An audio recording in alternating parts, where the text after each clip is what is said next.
Bonjour à tous, bienvenue à ma première vidéo, ce tuto sur comment installer Backtrack 5 sur Windows 7. Alors pourquoi j'ai fait ce tuto rapidement, c'est il y a beaucoup de tutos en anglais et en français, mais il y en avait peu qui étaient commentés, enfin de vive voix, donc je me suis dit que ça pourrait être intéressant d'en faire un. Alors déjà il nous faudra télécharger deux choses, Backtrack 5 évidemment, et VirtualBox, ce qui va nous permettre d'accéder à Backtrack 5. Tout d'abord, sur la fenêtre, je mettrai tous les liens dans la description, ça n'y a pas de problème. Tout d'abord ici, alors ça on passe, on clique direct sur Download. Ici, Backtrack 5, GNOME, 32 ou 64 bits, ça dépendra de votre ordinateur, en ISO et direct ou torrent. Le torrent va un peu plus vite je pense.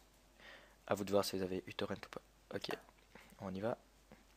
Attendez les 10 secondes parce que sinon ça vous fera deux téléchargements. Et voilà. Donc moi je l'ai déjà, je ne le télécharge pas.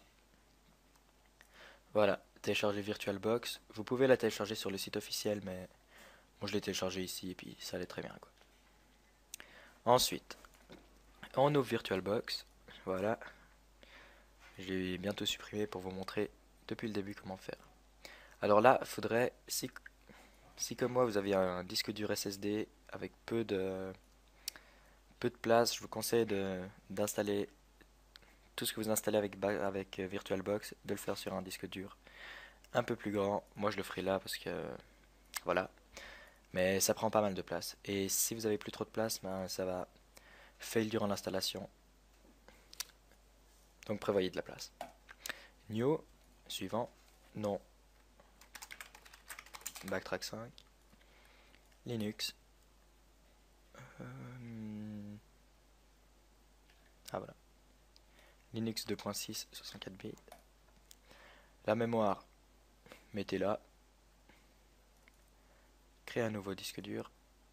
VDI, dynamique, ça laissez par défaut. Par défaut, créer. Créer. Voilà. Ensuite, double-clic dessus ou appuyez sur démarrer. Suivant. Là, on va chercher, bah justement là, BTEA ici. Voilà. Le fichier ISO. Démarrer. Et c'est parti. Ici, appuyez tout simplement sur Enter. Enter.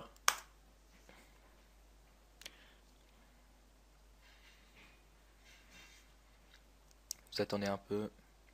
Justement, si vous n'avez pas assez de place sur votre disque dur, cette image-là risque de se figer. Donc ici, StartX. Voilà. Maintenant, double-clic sur Install Backtrack. Vous le voulez en français. Suivant. Ça, c'est juste. Option. Suivant. Suivant. Le tout effacé, ça efface rien du tout. Hein. Faut pas avoir peur. Installer. Et voilà. Donc ben ça va s'installer encore assez vite. Ça va se bloquer à 99% quelques temps, mais n'ayez pas peur. Et si jamais ça fail à 99%, c'est que justement vous n'avez pas assez de place sur votre disque dur. Ou si vous avez assez de place, mais réessayez tout simplement. Ça arrive des fois que ben, y a un truc qui fail et puis il faut juste refaire. Voilà.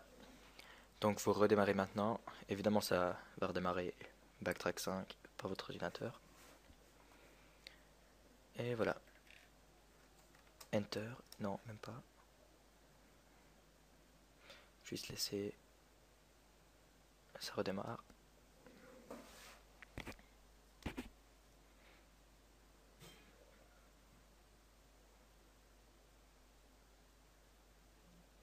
Donc voilà. Maintenant il demande un login. Alors là, vous pouvez copier ça. Le login c'est root. Et le mot de passe. Voilà. De nouveau, on tape StartX. Alors évidemment, plus tard vous pourrez changer le login et le mot de passe, mais je ferai peut-être un tuto là-dessus. Donc voilà, vous avez maintenant Backtrack 5. Ça, vous pouvez supprimer. vider la corbeille. Et voilà. À plus. Merci d'avoir regardé la vidéo.